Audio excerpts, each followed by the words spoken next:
எல்லா நோய்க்கும் ஒரு மருந்து இருக்கும் பாருங்க. காய்ச்சல் இந்தா, தலைவலி இந்தா, வயிற்று வலி இந்தா, கால் வலி இந்தா, ஒரே மாத்திரை வச்சிருக்க மாதிரி. படிப்பு அவர் தான், சரக்கடிப்பு அவர் தான், கற்பழியா எல்லாம் அவர் தான், வேலை வாய்ப்பு அவர் தான், பெண்ணியெல்லாம் அவர் தான்.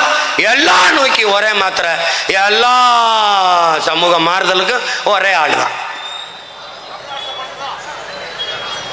அவர் தான் படிக்க வச்சாரு. அண்ணாதுரை யார் படிக்க வச்சாரு? பதில் இல்லை. அன்பழக நெடுஞ்செழியனை யார் படிக்க வச்சது? பதில் இல்லை. எங்களுக்கு நல்ல தெளிவு இருக்கு. எங்களை படிக்க வச்சது எங்க ஆத்தால பணம். பலாயிரம் பள்ளிக்கூடத்தை திறந்து படிக்க வச்சது எங்க தாத்தா காமராஜ்.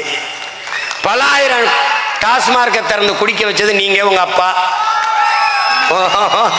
உங்க ஆளுக. போதையின் பாதையில் செல்லாதீர்கள். உங்கள் அப்பா கேட்கிறேன், நன்றாக பேணி பாதுகாத்த உங்க உடம்பை எதற்காக நீங்கள் இப்படி செய்கிறீர்கள்? சேலம் மாவட்டத்தில் டாஸ்மார்க் வியாபாரம் குறைஞ்சு போச்சா? சேலம் மாவட்டத்தில் டாஸ்மார்க் வியாபாரம் குறைஞ்சு போச்சா? தஞ்சாவூர்ல குறைஞ்சு போச்சா? என்னது விசாரிங்க. இதெல்லாம் என்ன வருது? நம்பர் 1. எந்த கொம்பனாலும் குறை சொல்ல முடியாத ஆட்சியில் வருகிறது. நம்பர் 1 முதலமைச்சரின் ஆட்சியில் வருது. எதுல நம்பர் 1? எந்த தகுதியும் இல்லாத இந்த நிலத்திலே ஒருவர் முதலமைச்சர் ஆயிருக்கார் என்றால் அதில் நம்பர் 1 நம்ம ஒண்ணுதான்.